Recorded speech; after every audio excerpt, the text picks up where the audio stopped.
नमस्कार दर्शक बंधु एक नूतन अध्याय को आपण मान स्वागत। आज ज्योत्ना मैडम बढ़िया सुंदर सुंदर प्रश्न अच्छी जीवा पचार। ज्योत्ना मैडम आम बाल्कनी ठिया ए कौन कर खराटे शुखुआ हो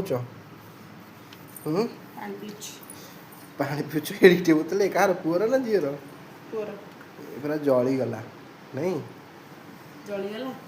पहाड़ पूरा जलीगला।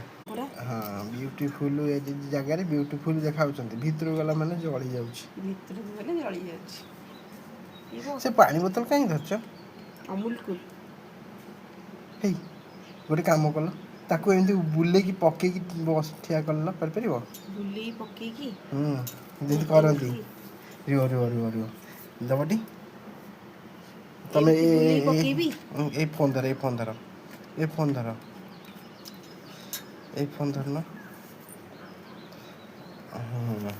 देखा ये दूर एक ठिया होला एडी मुई तले बसली ए देख एटा मुके ठिया कर दियो है हेलानी हेलानी हेलानी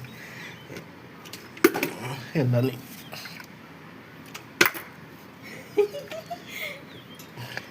हमें ऊपर कहीं हो चले हसुरुनी को बोलिया हौनी आ कौन करी तार पकोचे म हसची अरे ठिया आई गलुनी छिड़ा हेतिला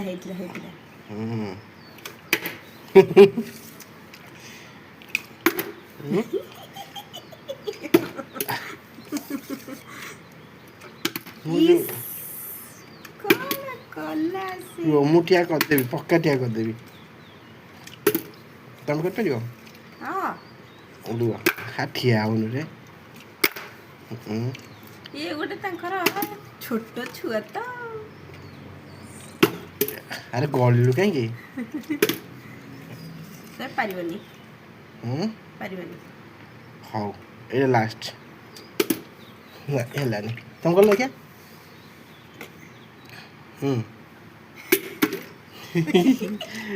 ए देखो है हेलानी केमती पको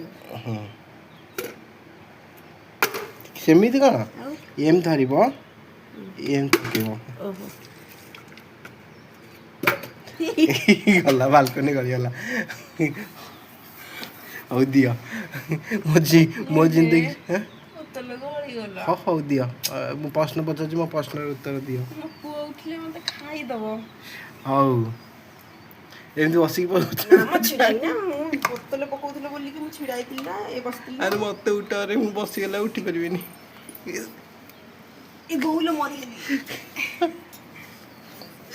केते ओजन पाखापाखि 2 क्विंटल खंड हम मात्र मोटा भांगी वाला लगला मो प्रश्न गोटे पड़ेला अच्छी पाइली बोतल मरिगला उठी मारिबो हौ प्रथम प्रश्न बापा डेंगा सरसर माँ चई खर खर पुओ मागुर मागुर यह कौन बापा डेंगा सरसर माँ चई खर खर पुओ मागुर मागुर दर्शक बंधु प्रश्न मु एआई रु पचारुची देखंतु उत्तर एठी लिखा है बापा डेंगा सरसर माँ चई खर खर पुओ मागुर मागुर दियो उत्तर दियो तुम उत्तर शुणिले आश्चर्य हो मु भी जानी ये उत्तर कहीं लिखा है नड़िया गछ मुझे भाभी केमती सତରେ म नडिया गछ डाहा डाहा डाहा नहीं डाहा गलो न सତରେ सीरियसली हेला डेंगा सरसर माने कोन कहलो ताळ गछ नड़िया गछ लिखा है बाप डेंगा सरसर माँ चई खर खर माँ चई खर खर माने कौन आ पुओ मागुर मागुर हो छाड़ सेटा तुमको आसिल आउ गोटे शुणव तार आंसर शुणिले हसी हसी गड़ब तार सेकेंड प्रश्न एआई देछि हाँ ଏଇ ଦେଇଛି ସେକେଣ୍ଡ ପ୍ରଶ୍ନ। ଗରିବ ଲୋକମାନେ ତାକୁ ବାହାରେ ଫୋପାଡ଼ି ଦିଅନ୍ତି କିନ୍ତୁ ଧନୀ ଲୋକମାନେ ପକେଟରେ ରଖନ୍ତି, ତାହା କ'ଣ? କୁହ। ଗରିବ ଲୋକମାନେ ତାକୁ ବାହାରେ ଫୋପାଡ଼ି ଦିଅନ୍ତି, ଫୋପାଡ଼ି ଦିଅନ୍ତି, ଧନୀ ଲୋକମାନେ ପକେଟରେ ରଖନ୍ତି। ତାହା କ'ଣ?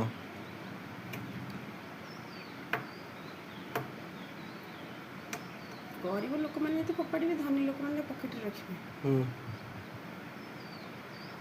ଟଙ୍କା? ନାଇଁ, ଆନ୍ସର ମୁଁ କହିପାରିବିନି, ଦେଖ ତମେ ନିଜେ ପଢ଼ ଆନ୍ସର।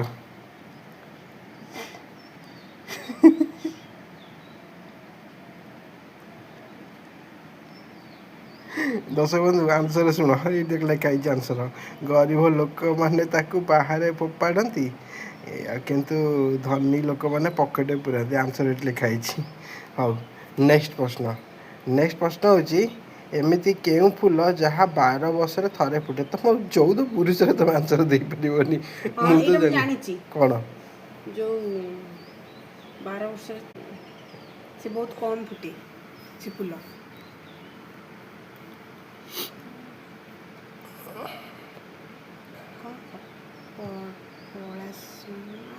ଏତେ ଲେଖା ହେଇଛି ଉତ୍ତର ନୀଳକୁଞ୍ଜରୀ। ନାଇଁ। ହଉ, ନେକ୍ସଟ ପ୍ରଶ୍ନ ଅଛି ତାହା କ'ଣ ଯାହାକୁ ଆମେ ଦେଖିପାରୁ କିନ୍ତୁ ଛୁଇଁ ପାରୁନାହୁଁ? ଛାଇ କିନ୍ତୁ କହିବନି, ଆରଟା କ'ଣ? ଦେଖିପାରୁ କିନ୍ତୁ ଛୁଇଁ ପାରୁନି? ନା, ଛାଇ ନୁହଁ, ଆତ୍ମା। ଆତ୍ମାକୁ ଦେଖିପାର? ସପନ। ଆଜି ତମ ମୁଣ୍ଡ ପାଗଳ, ଆଜି କୋଶ୍ଚିନ୍ ଗୋଟେ ବି ଉତ୍ତର ଦେଇପାରିବନି। ତମେ ଲେଖିକି ସିନା ଆଣିଥିଲେ ନା, ତମେ ଏଆଇରେ ପଚାରୁଛ। ନେକ୍ସଟ, ଆଜି ମୁଁ କହିଲି ଏଆଇରେ ପଚାରିବି। ନିଜେ କୋଶ୍ଚିନ୍ ତିଆରି କର, ଆଜି କାହିଁ କଲାନି? କେଉଁ ମନ୍ଦିରର ଛାଇ ଭୂଇଁରେ ପଡ଼େ ନାହିଁ? କେଉଁ ମନ୍ଦିର ଛାଇ ଭୂଇଁରେ ପଡ଼େ ନାହିଁ? ମନ୍ଦିରର ଛାଇ ଭୂଇଁରେ ପଡ଼େ ନା, ଜଗନ୍ନାଥ ମନ୍ଦିର। ଠିକ୍ ଉତ୍ତର। 1 କିଲୋଗ୍ରାମ ଲୁହା 1 କିଲୋଗ୍ରାମ ତୁଳା ମଧ୍ୟରୁ କାହାର ଓଜନ ଅଧିକ? କ'ଣ? 1 କିଲୋଗ୍ରାମ ଲୁହା 1 କିଲୋଗ୍ରାମ ତୁଳା ମଧ୍ୟରୁ କାହାର ଓଜନ ଅଧିକ? କାହାର ଓଜନ ଅଧିକ? 1 କିଲୋ ଲୁହା 1 କିଲୋ ତୁଳା ଭିତରେ କାହାର ଓଜନ ଅଧିକ? ତୁଳା। ଦର୍ଶକ ବନ୍ଧୁ, 1 କିଲୋ ଲୁହା 1 କିଲୋ ତୁଳା ଭିତରେ କାହାର ଓଜନ ଅଧିକ? ନା ତୁଳାର ଓଜନ ଅଧିକ। ଆରେ ସିଏ ବା କିଲେ, ଇଏ କିଲେ। କିନ୍ତୁ ସେ ତ ପୁରା ହାଲକା ନା ତୁଳାଟା। ଓଜନ କାହାର ଅଧିକ ପଚାରିଲେ? ଲୁହାର। କେମିତି ତମେ ଏନେ ତୁଳା କହିଲ ପୁଣି ଲୁହା କହିଲ, ଦିଟା ସମାନ ପରା। ଇଏ ଓଜନ ହେଇଛି କିଲେ, ସିଏ ବି କିଲେ। ଓହୋ, କାହାର ନୁହଁ, ଦିଟା ସମାନ। ହଉ, ଲାଷ୍ଟ ପ୍ରଶ୍ନ। ତମେ ତ କୋଶ୍ଚିନ୍ ପଚାରୁଛ, ଏଆଇ କୋଶ୍ଚିନ୍ ଯାକ। ନାଇଁ, ଆଉ ପ୍ରଶ୍ନ ନାହିଁ, ସେତିକି ପ୍ରଶ୍ନ ସରିଗଲା। ତମେ ଲେଖିକି ଆଣ। ଆଉ ଲେଖିବିନି, ଏତିକି ସରିଲା। ଲେଖିକି ଆଣ, ପଚାରିବ। ଆଉ ପଚାରିବିନି। ଆଜି ତମ ଦେହଟା ଖରାପ ବୋଲିକି ତମେ କୋଶ୍ଚିନ୍ ଲେଖିବନି, ଏଆଇରୁ କପି ପେଷ୍ଟ କରିଦେଲ। ମୁଁ ତ ବୋତଲରେ ତମକୁ ଗୋଟେ ଦେଲି, କହିଲି ମୁଁ କହିଲି ଇଏ କର, ମୁଁ ତ ନିଜେ କରିପାରିଲିନି, ଛାଡ଼ ତମକୁ କ'ଣ କହିବି। ହଉ, ଆଜି ସବୁ ପ୍ରଶ୍ନ ସରିଯାଇଛି। ଜ୍ୟୋତ୍ସ୍ନା ମ୍ୟାଡ଼ାମ୍ ଆଜି ପୁରା କ'ଣ ଫଲୋନ୍ ଖାଇଛନ୍ତି। ଗୋଟେ ବି ପ୍ରଶ୍ନର ଆନ୍ସର ଠିକ୍ ଦେଇପାରୁନାହାନ୍ତି। ନା ଦେଇଛ ଗୋଟେ ଶ୍ରୀମନ୍ଦିର, ଗୋଟେ ଦେଇଛନ୍ତି ଶ୍ରୀମନ୍ଦିର। ନା। ହଉ, ଆଜି ପାଇଁ ଏତିକି କହିଦିଅ। ଆଜି ପାଇଁ ଏତିକି। ଆମ ଭିଡ଼ିଓ ଯଦି ଆପଣମାନଙ୍କର ପସନ୍ଦ ଆସେ ତାହେଲେ ଲାଇକ୍, କମେଣ୍ଟ, ସେୟାର କରିବେ ଆଉ ସବସ୍କ୍ରାଇବ୍ କରିବେ।